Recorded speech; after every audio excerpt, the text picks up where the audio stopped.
hello viewers পুনপ্ৰথমে মই সকলোকে মোৰ চেনেললৈ স্বাগতম জনাইছো আমি ডিনাৰত কালি জিৰা ৰাইস আৰু এগ কাৰি বনাইছিলো এগ কাৰিখন অলপমান বেলেগ কৰি বনাইছিলো খুবেই ধুনিয়া হৈছিল আপোনালোকক মই ৰেচিপিটো দিম বুলি ভাবিলো হাজবেণ্ডে আমাৰ তেনেকৈ নকয় ভাল হোৱা বুলি সুধিলেহে কয় কালি নিজেই কৈছে ইমান ধুনিয়া হৈছে সেইবাবে লো আপোনালোকৰ লগতো ৰেচিপিটো শ্বেয়াৰ কৰো আৰু আপোনালোকে ট্ৰাই কৰি ভাল পাব খাই পেলে এতিয়া ব্লগছন ৰেচিপিটো লৈ যাম মই দেখাও কেনেকৈ বনাইছিলো ৰাইস বনাবলৈ মই 3 কাপ চাউল লৈছিলো চাউলখিনি মই 20 মিনিট মান আগতে খুব ধুনিয়া কৰি ধুই পানীত তিয়াই থৈ দিছিলো এতিয়া ৰিফাইন অইল আৰু ঘি দিলো কেৰাহিত দিছিলো আৰু ৰিফাইন অইল আৰু ঘিখিনি গৰম হোৱাত মই গোটা জিৰা দিছিলো আৰু গোটা জিৰা দি আপোনালোকে আৰু বেলেগ একো মছলা দিব নালাগে ইয়াতে অকল জিৰা যেহেতু জিৰা ৰাইসে জিৰাৰ ফ্লেভাৰটো উলালে ভাল লাগে বেলেগ আৰু মছলা দিব নালাগে আৰু যেতিয়া জিৰাখিনি ভাজা হৈছে তেতিয়া মই চাউলখিনি যে তিয়াই থৈ দিছিলো সেই চাউলখিনি দিলো আৰু দি পেলে মই ভাল কৰি ভাজিব ধৰিছো ইয়া গোটা জিৰাৰ গোন্ধটো ওলাইছে আৰু ঘিৰো গোন্ধটো ওলাইছে অলপ পানী আছে আৰু পানীখিনি শুকাই যোৱালে মই ভাজিব লাগিব এতিয়া দেখিছেনে পানীখিনি শুকাই গৈছে আৰু মই নিমখো দিছিলো ইয়াতে মই ডিউটে মোবাইলটো অফ হৈ আছিল নেকি কেমেৰাটো ভিডিওটো তাৰমানে আৰু এতিয়া ধুনিয়া কৰি ভাজা হৈছে এতিয়া মই ইয়াতে পানী দিম মই যেহেতু 3 কাপ চাউল লৈছিলো মই 3.5 কাপ পানী দিলো তাৰমানে আধা কাপ বেছি পানী দিব লাগে চাউলৰ জোখৰ আৰু এতিয়া মই এইখিনি প্ৰেছাৰ কুকাৰত দি দিম প্ৰেছাৰ কুকাৰত দি মই ঢাকনখন দুটা ভিসেল আহোতে খুলি দিছো এয়া দেখিছেনে ইমান ধুনিয়া হৈছে জৰজৰীয়া হৈছে আৰু খুব ধুনিয়া হৈছিল খাবলৈও বিৰাট ভাল হৈছিল এটো বাসমতি ৰাইসে হয় কিন্তু বাসমতি ৰাইসৰ সৰু যোনটো বাসমতি ৰাইস হেতু হয় খুবেই ধুনিয়া চাউলটো ধুনিয়া আৰু খাবলৈ খুব ভাল হৈছিল জিৰা ৰাইসত অলপমান ধনিয়া পাত কাটি দিম এয়া মই ধনিয়া পাত কাটি দিলো আৰু ধুনিয়া কৰি মিলাই পেলে হট কেছত ভৰাই থলো এই কাৰি লৈ আহো এই কাৰিখন আৰম্ভ কৰাৰ আগতে মই হুকান কৰি মই গোটা জিৰা আৰু গোটা ধনিয়া ভাজি লৈছিলো মানে এনে ড্ৰাই रोस्ट কৰিছিলো ভাজা নাই তেল দিয়া নাই এনে ড্ৰাই কৰি ভাজি লৈছো আৰু এইখিনি থৈ দিলো আৰু ইফালে তেল গৰম হ'ব দিছো আৰু তেলখিনি যেতিয়া গৰম হৈছে নিমখ হালধি দি অলপমান হানি মই কণীখিনি ভাজি লৈছো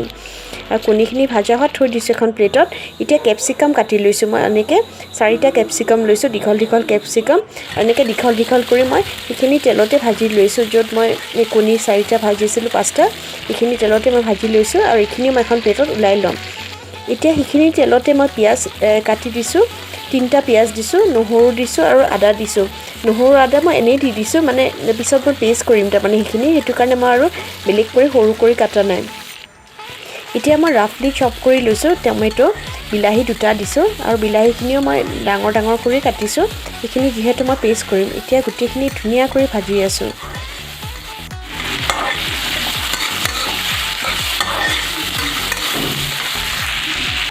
জুলখনৰ হিচাপে নিমখ দিলো হোৱাত মতে আৰু নিমখ দিয়াৰ পিছত মই হালধি দিলো হালধি দিয়াৰ পিছত মই জলকীয়াৰ গুৰি দিলো জলকীয়াৰ গুৰি দিয়াৰ পিছত মই শাহী গৰম মছলাটো দিম এয়া শাহী গৰম মছলা দিলো শাহী গৰম মছলা দিয়াৰ পিছত মই অলপমান চেনি দিম এয়া চেনি দিলো আৰু গুটিখিনি মই ধুনিয়া কৰি ভাজি লম জিৰা ধনিয়া গুৰি আৰু মই বেলেগ কৰি নিদিও যেহেতু গোটা জিৰা আৰু গোটা ধনিয়া মই পেষ্ট কৰি দিমে এই যে ড্ৰাই रोस्ट কৰিছিল এইখিনি মই গুৰি কৰি লম এইখিনি লগতে মই পেষ্ট কৰি লম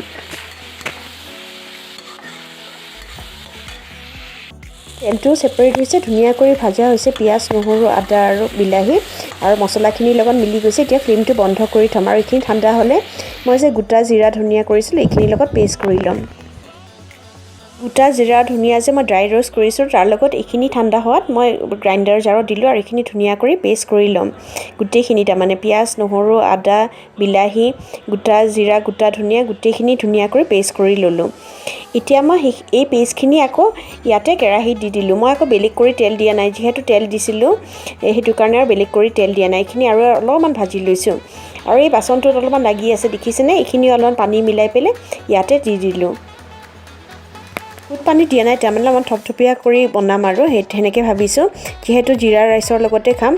আৰু এই পানীখিনি দিয়াৰ পিছত মই উতলাহতে মই ক্যাপসিকামখিনি যে ভাজি লৈছিলো এই ক্যাপসিকামখিনি এই জুলখিনি দি দিলো দিয়াৰ পিছত ভাল কৰি উতল আহিব দিছো ইয়া ধুনিয়া কৰি উতল আহিছে এতিয়া দেখিছেনে উতল আহোতে মই ভাজি লোৱা কণীখিনি দিলো কণীখিনি দি ধুনিয়া কৰি আকৌ লৰাই পেলে ভাল কৰি উতল আহিব দিছো